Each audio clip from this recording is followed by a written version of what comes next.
Hey, I'm Alicia, your non-monogamous relationship coach.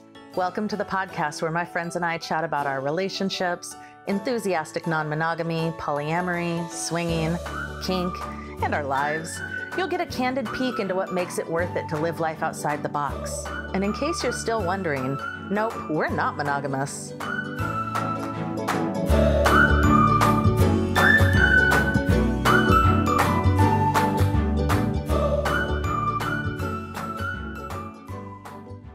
Hey. Dive into the world of authenticity with my latest guest, Sandra Possing. She's the host of the podcast Oh Hi Self, and this is a really fun conversation.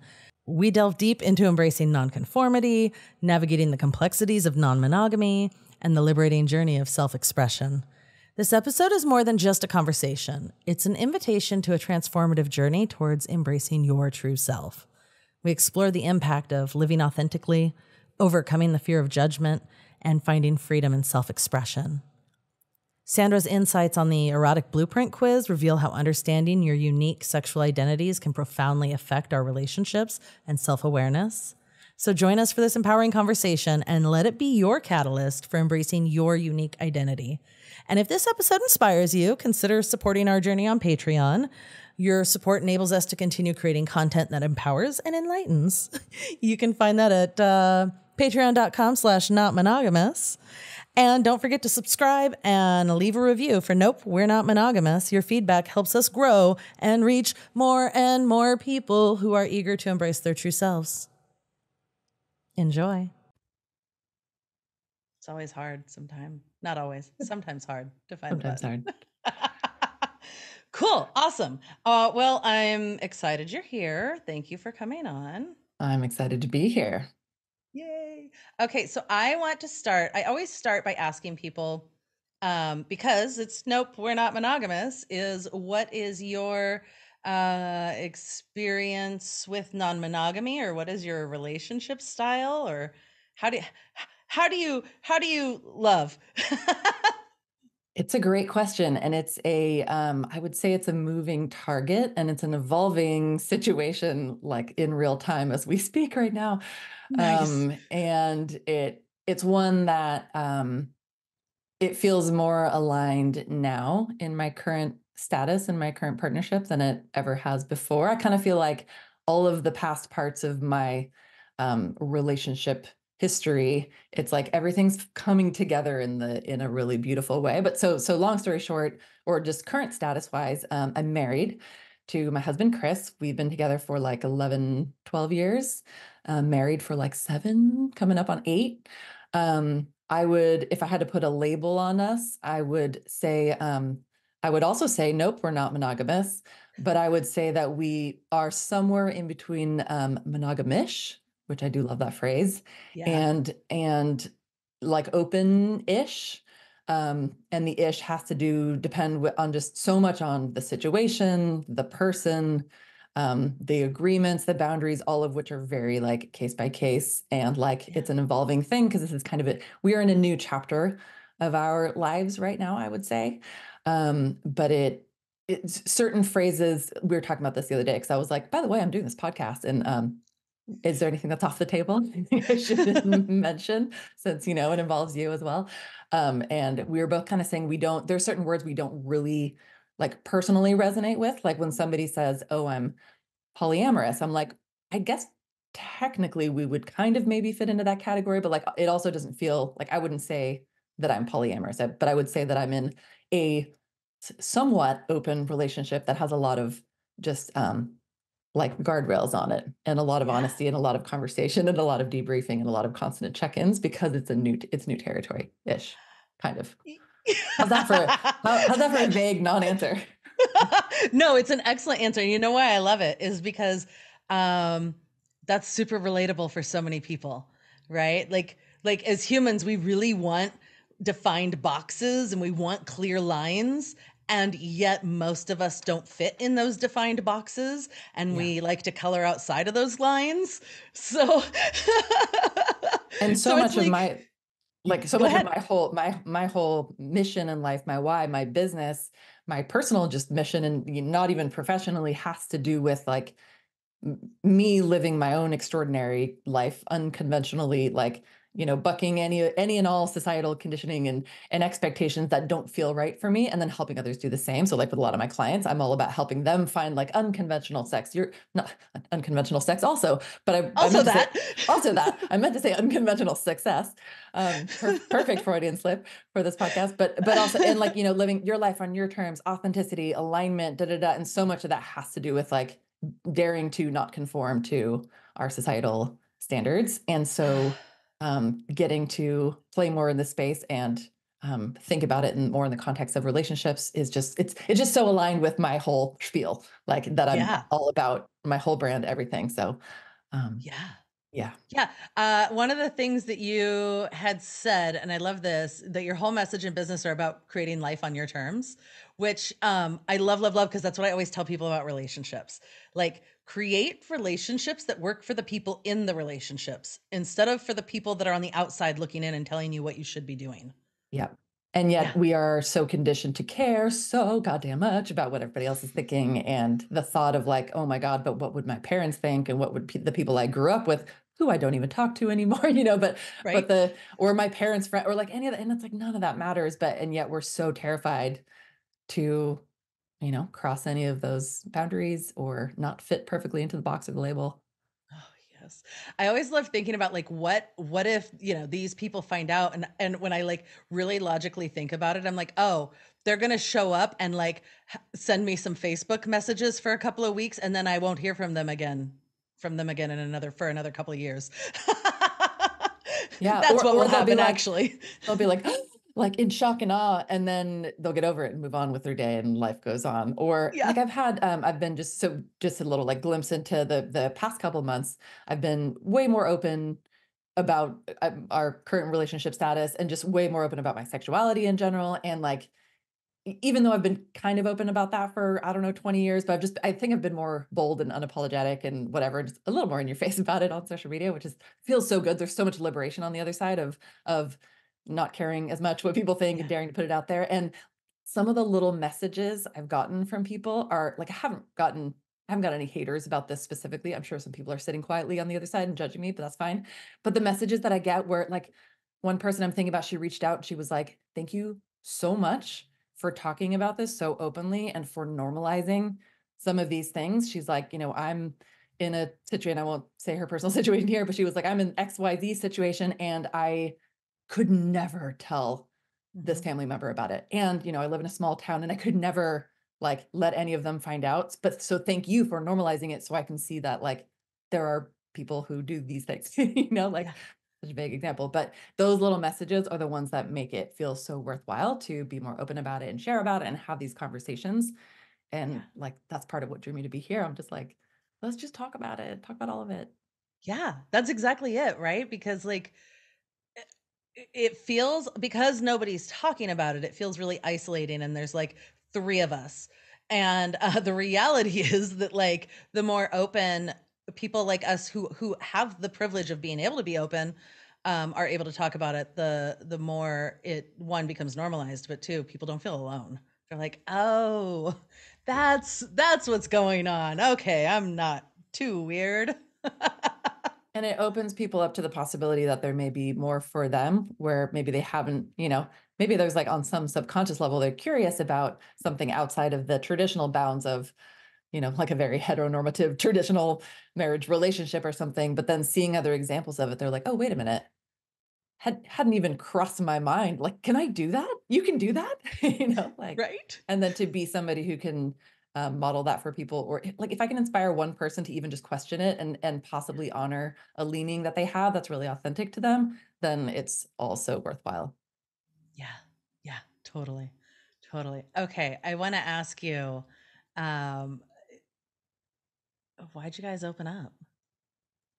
So when we first technically, and I was laughing about this the other day. I'm like, we've technically been open since day one, but it took us like 8 or 9 years to ever act on it because we were just so obsessed with each Uh-huh. other from the beginning. Like when we got together and first started dating and we're courting each other, it was just this wild, like it's this dramatic love story. But there was so much magnetic attraction between us. And part of that was, all just being very honest with each other. And, I was very honest about kind of my past and being very bisexual and having, it's a little bit of a slutty past also, and just being like, Yes. and I just remember him being like, I'm happy to share you and I should introduce you to this friend of mine. You would love him, just little things like that. And so it was kind of like we just had this unspoken agreement right off the bat. And then also more explicit, like or not explicit, more like yeah, just stated verbal agreements too from the Mhm. beginning that like, hey, this could be open.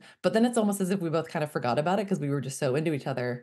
Yeah. And then we're like happy on our way and we check in every now and then. There was always a talk of, what if we kind of like pursued something more intentionally, but we were always both like, I don't know if kind of like if some gal just like shows up and falls into our lap, then we can honor that and explore it and whatever. But it was kind of like, the unicorn or the gal just never really showed up. And so, Right. and neither one of us really had the bandwidth or the desire to go out like hunting, for someone. I was in Yeah. a previous relationship a long time ago that was very much open and um, I didn't have the bandwidth to go find a third, but he was happy to do the hunting. So he would like literally go like find people and then show them to me. And I would basically give a thumbs up or thumbs down.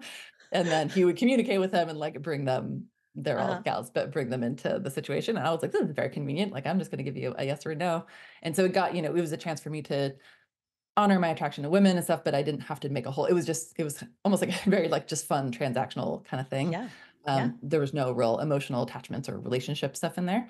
Yeah. But then, yeah, then now with Chris, it was, it was just always like, well, just if it happens, it happens. But it wasn't really until the last couple of years when things just sort of like organically happened. Like we have a really awesome friend group and, we just have like fun, wild dance parties. And then that would lead to usually just like Things.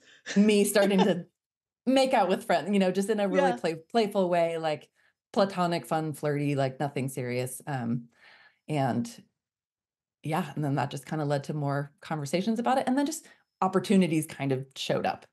Yeah. And then that's Yeah. how and then as the opportunities showed up and they were more than just, a little playful thing here and there, then we got to basically the opportunity to start talking um, more intentionally about like, what does this mean? And what are you comfortable with? And what are you comfortable with? And what's off the table? And what are we not allowed to do? And, we've had a very strong emphasis on boundaries and communication and consent and just like radical honesty, which Yeah. has been huge for Yeah. this whole chapter. That's amazing. I love that.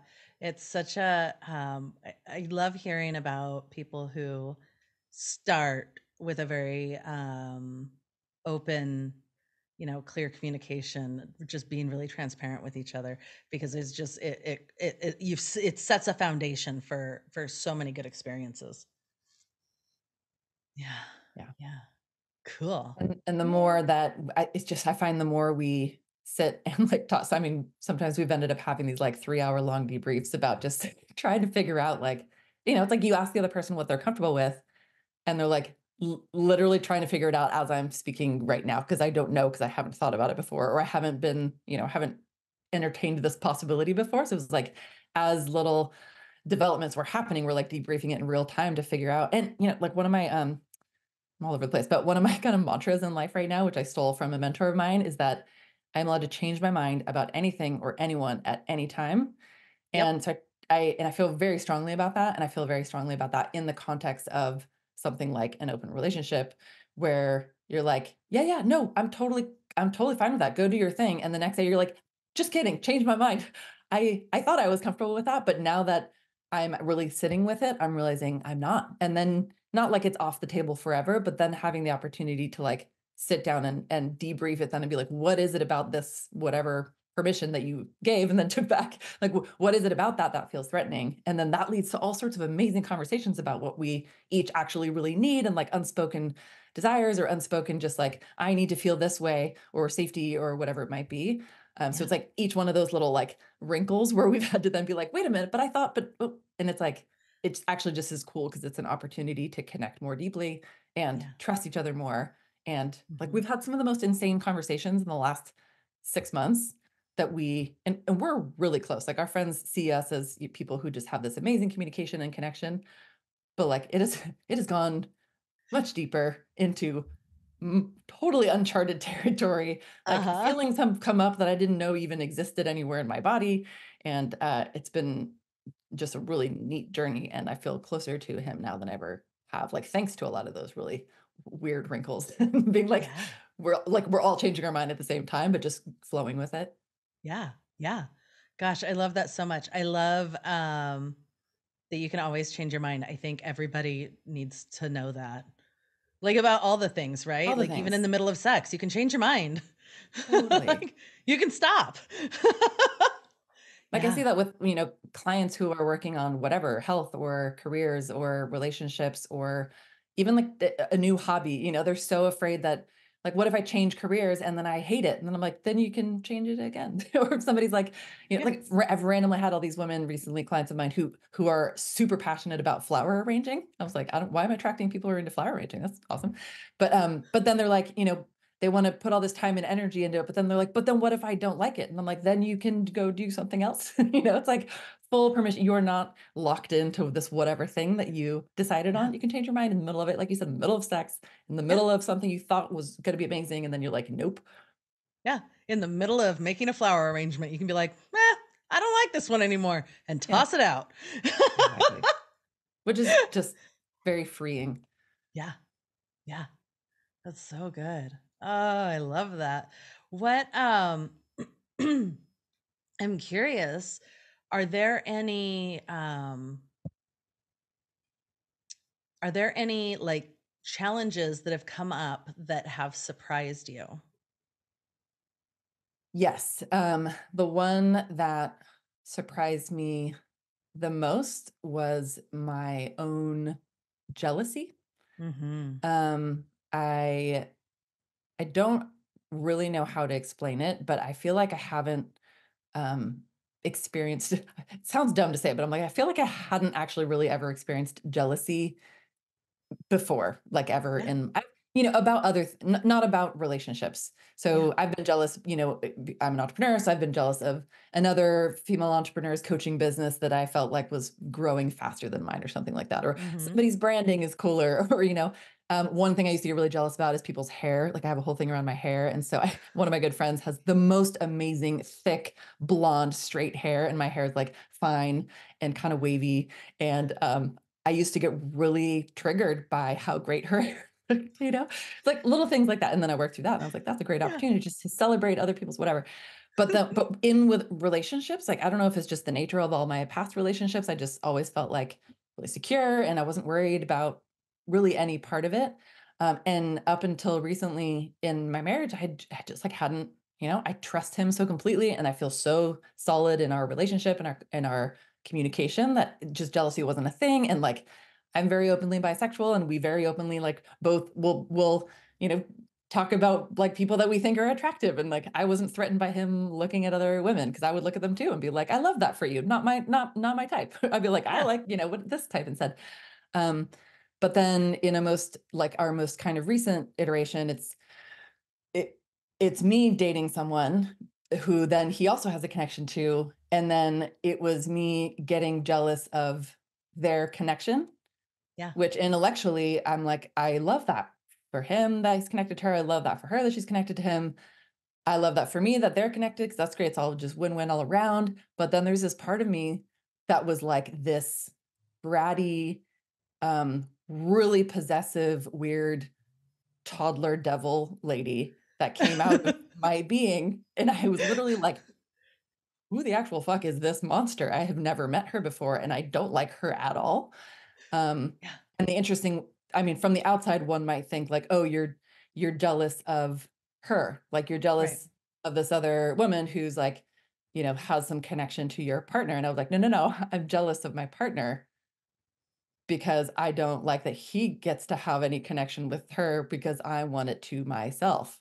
And I was like, Mhm. how does that I mean, first of all, she has her own partner, like, I'm not too shy. I don't own her, like, I don't get to. And so I was like, what is this weird dynamic that is, like, happen and I was just so it's still something I'm kinda unpacking. I'm like, how did that and it Yeah. we had all these amazing talks about it and, like, debriefs and, um, yeah, anyway, it's, like, so many layers there, but it just totally took me by surprise, and then Yeah. it was really triggering because I didn't like that version of myself. And I know that's something, the jealousy thing is something you talk about a lot in your work. So I I'm curious to do. hear your perspective, because I was just like, I don't like this jealous ass bitch that's coming out right now. Like, make her go Uh-huh. away. But then I couldn't ignore it. So I was like, I have to feel these feelings. But then in honoring that and letting myself feel the feelings, I was like, I just need to be like a little brat right now. I need to have like a toddler level tantrum. I basically was like, that's my toy. Don't touch my Yeah. toy. It's mine. But then the grown up part of me is like, we share here. We share our toys. Toys are meant to be shared. Everyone, like, it's lovely. Like, intellectually, I was like, yes, but my whole body was just like, don't touch my toys. She's mine. Yeah. So it was really weird. And I was very open about it with him and with her and with everyone. Um, but it was a really interesting thing to navigate. And I felt a lot of self-judgment around. I was Mm. like, this version of me, just literally make her go away because she's gross. She's mean. She's stupid. This is not what I'm about. And I felt a lot of shame around it too. I was Yeah. like, where is this coming from? This is not okay. And then luckily, Chris and I are like, we do such a good job debriefing things, and we'll just sit and like dig and dig and dig. And he's really amazing at like holding space and asking me Mm. questions. And like, he will challenge me on things for sure. And he will Yeah. stand up for himself, but he also he knows me so well. He knows my triggers. He knows my limiting beliefs. He knows all my like hurt little girl stuff. And so he can just sit there and like help me process while I'm just like, wah, you know? And then a lot of it came down to just like trust, Yeah. like trusting everyone involved, and also being like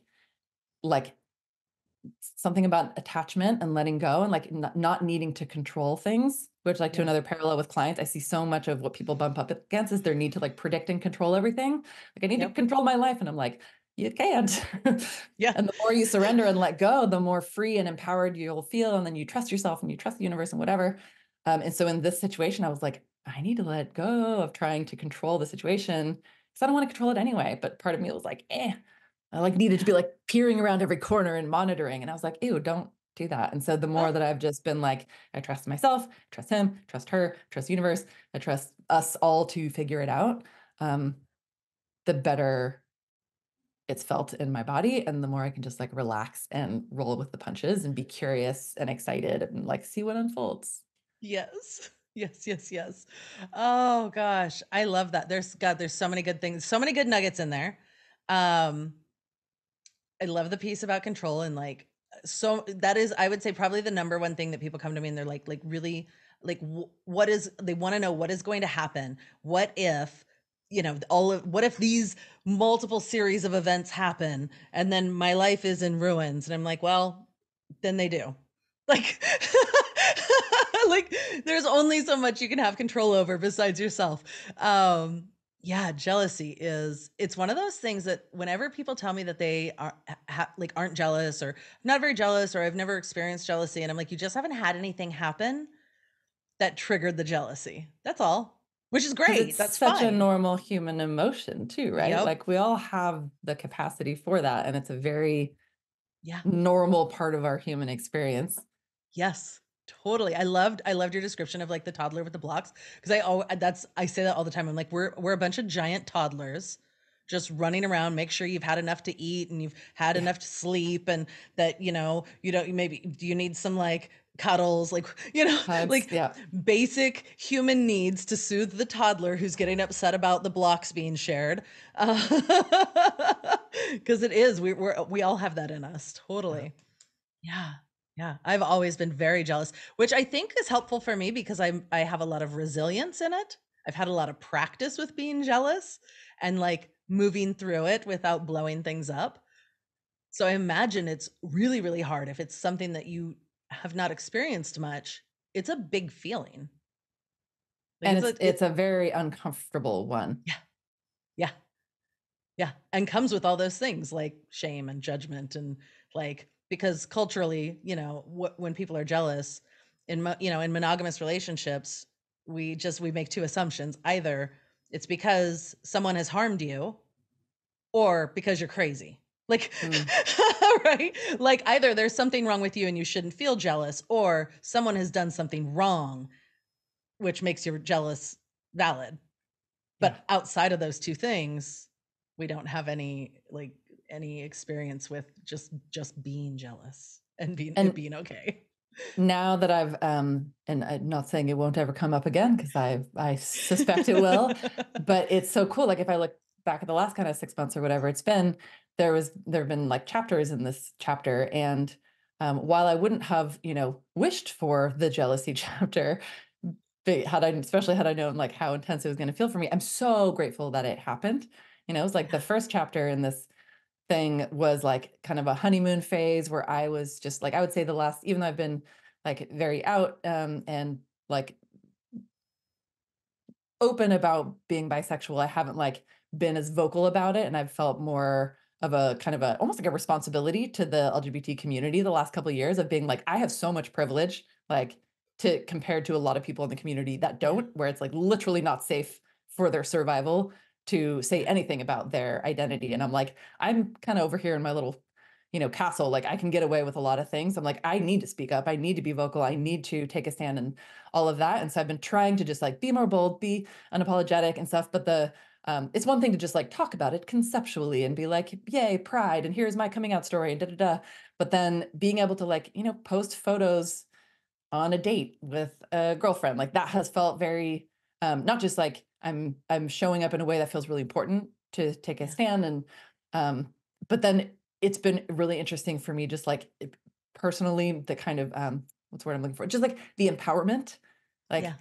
I'm big on like, unleashing our inner badass. And for me as a a strong female, but one who's maybe been less in touch with my feminine side, it's been really important to like unleash my more like feminine and all of that. And so it's like wild woman side of me, like the side that wants to just like run around naked in the woods and howl at the moon, like all the witchy shit. Like Yes. I don't Yes. really honor. I've been like, the fit, like the gym bro and like the entrepreneur who's hustling. Like I want to Yeah. honor that really witchy feminine side. And so this year, a big part of it has been even just a couple of years ago when we were, having these dance parties and like running around our underwear outside our friend's house and making out with friends. Like all of that has felt like this part of this unleashing and this like I feel more kind of um empowered in my own like feminine embodiment and just empowered in myself as an individual and as a human, but also empowered sexually and sensually and like self-expression, and all of that has really escalated. And then this summer I just reached this point where I was like just exploding at the seams. Like I felt so confident and like magnetic, and just things were really happening in my business and my life and in relationships and community, and like I was just like wow.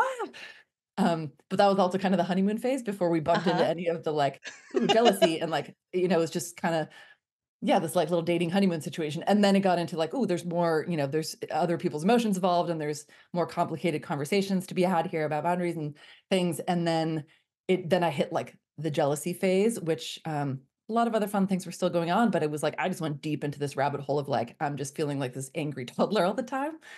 Yeah. And so while that was a painful couple of weeks or month or whatever it was, maybe 6 weeks, I look back at it now and I'm like, thank God that happened, Yeah. because now I've worked through it and I feel so much more depth in my own understanding, so much more depth in my connection and my intimacy with Mm. my husband and and connection to her, and like just I don't know, just the whole situation. I just feel so much more at peace, and I've learned how to surrender this need to control and predict in this Yeah. particular situation, but also I feel like I have a better sense of how to apply that to other areas too, of like surrender and trust and be present and do all the things and communicate, but not need to like white knuckle it and be like, I need these people to act this way for me to be okay, you know? Right?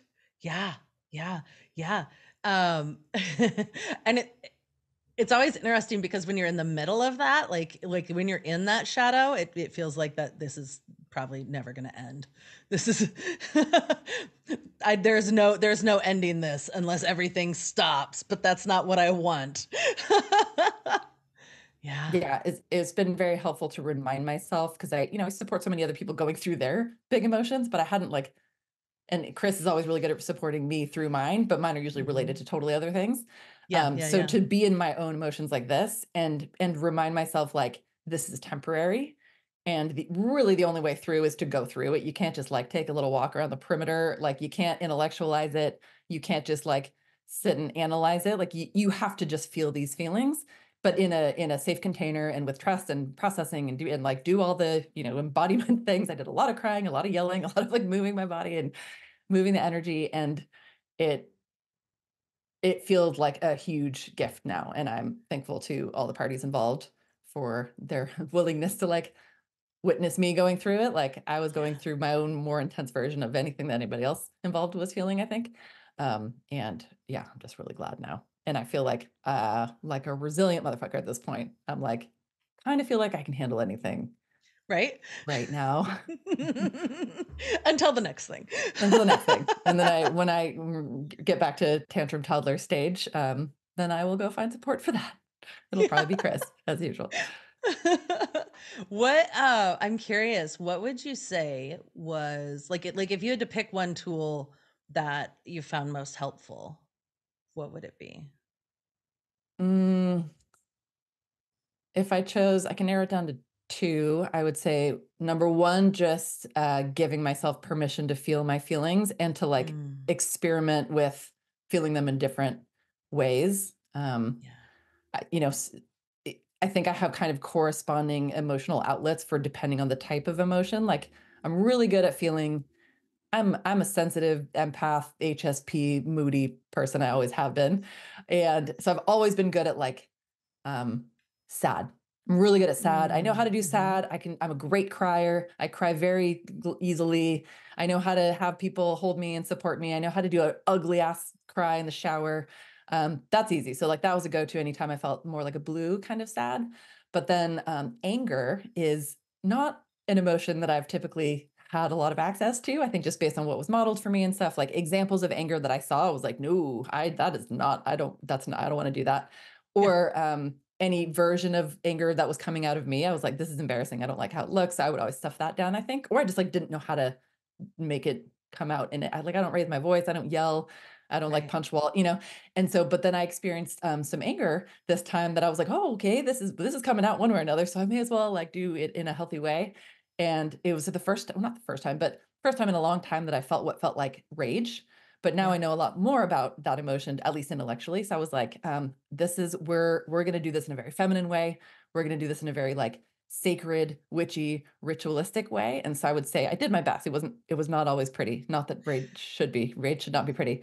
But I did a lot of like looking at it as like the ritual of honoring sacred rage, which like I can feel Mm, anger, resentment, rage, judgment, whatever at this particular thing that I'm being triggered by. And like I'm gonna release rage from like my generational ancestral trauma from the witch, whatever. I was like, let me it reminded me of I was in Costa Rica with Chris a couple years ago doing a plant ceremony for multiple mhm. days, and I remember I was crying a lot during those times, and I remember at one point, like, laying there and crying and, like, hearing other people, making all the weird sounds that people make when they're having Yeah. a plant ceremony, wailing and screaming and all this kinda stuff, and I remember at one point being like, thanking the whole room for releasing, like, pent up anger and grief and rage for the collective. So I think I was doing a Yes. little bit of that during this chapter. I'm like, some of it's like primal screaming in the car, some of it's like punching pillows, like all safe places where I'm not going to actually really hurt myself or anyone else. I like the idea of using it not as something that's like, oh my God, I'm embarrassed. I shouldn't feel this way, which I did in the beginning, but then I worked through that. And it's just Yeah. being like, this is okay to release. And it needs to come up so that it can come out so I can work through Yeah. it. And the more I release it, but like in an intentional way, in like a safe place with a safe container, and then I'm able to not only move the energy, but then also go process it and like talk about it or journal about it or whatever it is to kind of integrate. So it's not just like rage and then nothing, like rage Yeah. and then go pretend you're fine. But like it was Yeah. like Yeah. rage and honor that and be like, this is a sacred emotion that as women we are often discouraged and conditioned to not be allowed to feel because can look a little intimidating, it can look scary, it looks messy, it's not graceful, So it was like, Yeah. so the tool to circle back, it was like allowing myself to feel sad and cry, allowing myself to feel anger and rage and let it out, and just making sure I was moving my body. Mhm. Like I Mhm. think it's so tempting to really intellectualize our emotions, but based on everything I know, it's like we need to our emotions live in our bodies, not in our brains. Like we need to move. So a lot of walking and moving. Ideally, I would be dancing, but I didn't dance as much as I maybe would want to.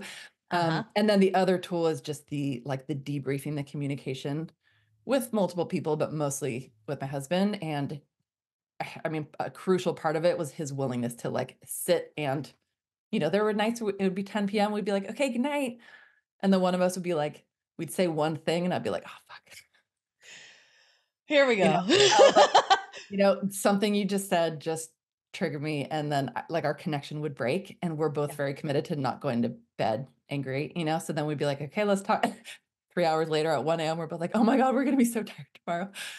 But it just the willingness to just debrief and like deconstruct and process and be like, just keep like our thing is we just keep talking about it until we feel the connection come back. Yeah. Yeah. Yeah. Yeah. Yeah. I love that. That's so good.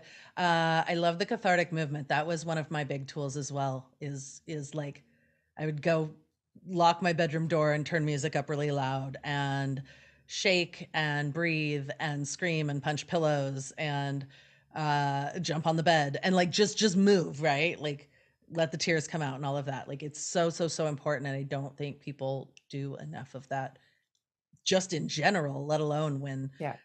when they're feeling in crisis. Yeah. Yeah. It's such medicine. Yeah. Yeah. It really is. Huge. It really is. It's amazing. Yeah. If you, I probably know the answer to this, but if you had the chance to go back and do things differently, is there anything you would change? Ooh. Like in this particular chapter or like in my in full journey, Full journey. I would probably fly my freak flag higher and be way more vocal much earlier. Yeah. Yeah, I think Yeah. when I reflect on my whole, like if I say if my journey, I probably knew that I wasn't straight like as a kid, but I don't think I just didn't have the vocabulary or like the context to really put that into. I just knew it Yeah. wasn't something that like people talked about as a kid in the Yeah. 80s. There was like Yeah. some vague idea of like gay people, but I was like, that's also not me. But like whatever I am is not whatever this other thing is that everybody seems to be. So it's just kind of like something I didn't really think about Yeah. until college. And then there were many opportunities and things all around me that were like, this is a thing. And I was like, oh, I think I might be that thing. But not the gay one, the one that's both. So What it's is like, this? what is this thing? Yeah. Now maybe I would call it. Probably my most accurate description would be pansexual, but that wasn't like Yeah. people weren't even using that word, and nobody No. was really using the word queer back then too. It was like you're straight, you're gay, or you're bisexual. Those were the options that I was Yeah. aware of. And so if we say my kind of journey was started around 20, I'm 43 now, so the last 20 years, so half my life. Um, when I think back to the different chapters, I love to look at everything as chapters, and oftentimes the chapters are like when I lived a certain place or when I was dating a certain person or whatever it was. Yeah. I feel like I can look back and I was the most confident, empowered, wild, free. Two of my most desired emotions are feeling wild and free. So I look back at the Mm-hmm. chapters where I felt wild and free, and a lot of that had to do with how self-expressed was I, or how uninhibited and like liberated was I allowing myself to show up in my fullness, my full identity. And I look back at certain relationships I was in where they maybe knew about that part of me, but they were not interested in supporting it. And they were very committed to their idea of like, this is our little, what's appropriate for my family and our friend group and our social life and stuff. So I would just kind of take that part of me and like, I wouldn't flip off the switch completely, but I would like turn the dial way down, you Yeah. know? Yeah. And I certainly wasn't like walking around talking about it or rainbow flagging it anywhere. I was just like trying to fit in. But I look back at Yeah. the periods where I was more loud about it, and that's when I felt most wild and free and happy and empowered. And it feels really good to be, even though I like technically, you know, have been open and have been out and whatever for a long time, just these last couple years and the way that my partnership with Chris has evolved has felt so immensely liberating. And it's part of my wish for everybody. Like I want everyone to feel wild and free or whatever their version of that is. Um, and Yeah, so I think the only thing I would change is do more of that sooner and turn up the Yeah. dial. And the Yeah. times when I was like kind of hiding it or just turning down the dial, I would go back and challenge that version of myself to be like, what would happen if you just crank the dial all the way up? And you might, some people might push back, but maybe they're not your people. As time has told. Right? You can look Yeah. back and be like, no, really, you should have. That's Yeah. amazing. I love that. That's so good. That's fun. Mine are easy and free. So Ooh. I just want things Yeah. to be easy and fun and like just feel really free. So I love that. It's so relatable. It's so relatable. I remember when I was in high school, I knew I was bi, and then had a couple of experiences, and then then jealousy was so intense that I spent all of my 20s going, nope, I'm straight and I don't share. And then I got divorced at 35 and I was like, I'm straight and I don't share, but I don't want to be monogamous and I want to be a big slut. And then I met my husband my second husband a couple months later, and he was like, I'm polyamorous. And I was like, I'm straight and I don't share. And then we had a threesome with a friend of mine, and I was like, oh, I'm not straight and I do share. Yeah, And things then change. your whole paradigm of existence that you're totally committed to, you're like, well, shit, okay, I'm going to need to Yeah, reevaluate. time to make some And there is a changes. different way. There's a different way. And the different way also doesn't need to look like any specific thing. Like Yep. we so get to choose our own unique path. And within that path, like I think a lot of someone like me who's like, you know, I don't know, I'd say somewhere living it like somewhere in between. If two ends of the spectrum are like the super straight, traditional, whatever, heteronormative kind of world, and then like the super everything that's alternative, super poly, all of that side of it. Like I don't, there's a lot of that side of the spectrum that just doesn't resonate, doesn't feel Sure. like I can't really, again, like I was saying, the word polyamorous even doesn't really feel like me. And I don't know that, either one of us would be interested even in a relationship where like we're both dating multiple people and it's this whole like wild, like whereas like somewhere in the middle for me feels Yeah. really right, at least for now.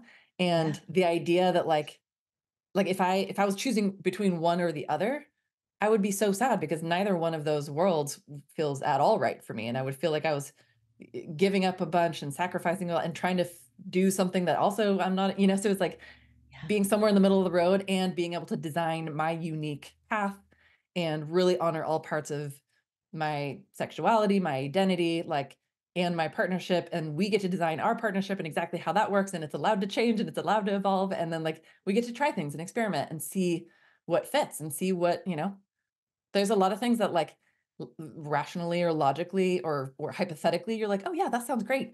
And then you go explore and you're like, actually, no, not at least not Nope, now. didn't Maybe like that. later.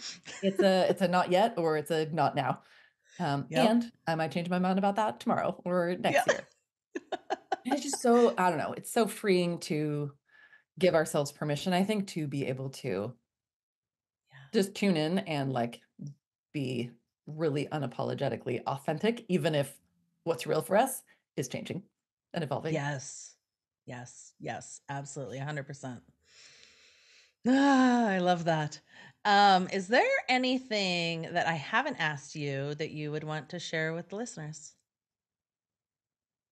Ooh. Hmm. I feel like I want there to be something, so I'm searching Yeah. in the corners of my psyche right now.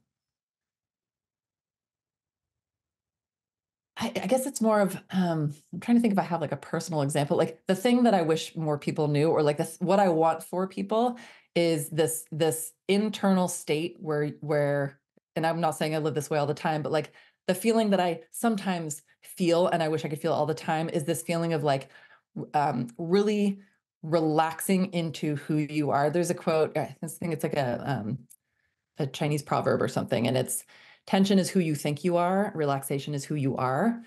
And it's that Mm, relaxation part of that where you're just, and it takes a lot of work and usually a lot of years of deconditioning and recognizing what are the things that I'm being or what are the things I'm doing that I'm doing or being because it's what I think I should be, or it's just what was modeled for me. Like literally never occurred to me to not be or do that thing. But yeah. then the more that we can just kind of remove the like peel back those layers of the onion and like relax into who we really are and and then not just relax into it but like dare to express that really loudly, not that we have to megaphone it to people who aren't interested, but just Show up that way unapologetic. Because I think a lot of us, especially as women, we like, we're afraid to take up space and we kind of shrink down and we're like, no, I'm me over here, but also I'm going to not bother. I was such a people pleaser, always working on that. And so it's so easy to go back into those tendencies of being like, I'm going to fly my free flag, but like really quietly here in the corner where I'm not going to make anyone uncomfortable. But just being able to relax and stand tall in who you are, own your shit, and live your life the way you're going to live it, make the choices you're going to make it, and slowly release all of those fears around what are people going to think, and just be like, they are allowed to think what they want, and that's okay. But as long as I'm in integrity with my own self and identity and choices and behavior and actions, then it's okay. Then they can think what they want. Yeah. Yeah, that's beautiful. I love that. That makes me think of there's a really amazing book I read called A Hidden Wholeness. And it's written by this Quaker man who ran like circles, like trust circles for people. And he talks about that, like that living a divided life, that isn't authentic, and that the wholeness that is within. And when you embrace everything that is like real and true for you, is that like that sense of inner peace. Yeah, I love that. Yeah. Oh, it's so good. And I think when we show up that way, not only is it feels amazing because we let go of so much of the inner kind of tension and like the cognitive dissonance of like who I really am, but then here's this version that's I'm like socially acceptable and who most people will approve of and whatever. And it's like that tension internally has such a huge impact on how we show up, our presence, our magnetism, our like that, how much we connect with people, the depth and the intimacy and the vulnerability we can have with another person. So it's like the internal state and the external impact when we can be in that whole place. Yeah. Yeah. It's beautiful. I love that. How can people find you? They can go to my website, which is sandrapossing.com. That's Sandra with an A, not an O. Or you can just Google my name, and the Possing has 2 S's because I'm the only one of me in the world. I check often, and so far, no one else has shown up with my name. Nice. So I'm easy to find, at Sandra Possing on all the social medias, in all the places. Awesome. Oh, and I have a podcast as well. It's called Oh Hi Self. Oh, yes. I've seen some clips from it. Amazing. I'll put that stuff in the show notes. I have one more question for you, and this is not on the main podcast, but goes to our Patreon supporters, and it's called Just the Tip, and it's what is your best or favorite sex tip? Oh my gosh.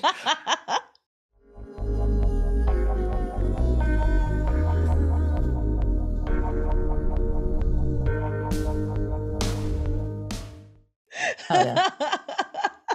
Amazing. Thank you so much. And thank you for, I just discovered your work recently, but I'm always so grateful to see people like you doing this kind of work because, these conversations are not typical. And I would love for more people to be having them and just for more people to, should they be interested in things that are maybe non-traditional or non-conventional, to like have permission to explore them and see what resonates for them.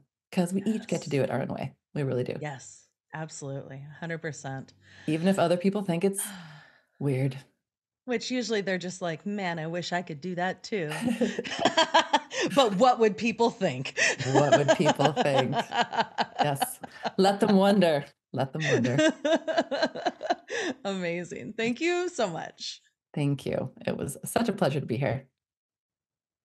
And that's it for today's episode with the amazing Sandra Possing. If you enjoyed our conversation and you want to hear Sandra's Just the Tip, you're in luck. That exclusive bonus content is waiting for you over on our Patreon page. It's packed with our guests' favorite or best sex tips that you don't want to miss out on. So head over to patreon.com/notmonogamous to get in on that. And don't forget to check out the show notes for this episode. You'll find all the links to Sandra's fantastic work and more. Thanks for listening. Bye.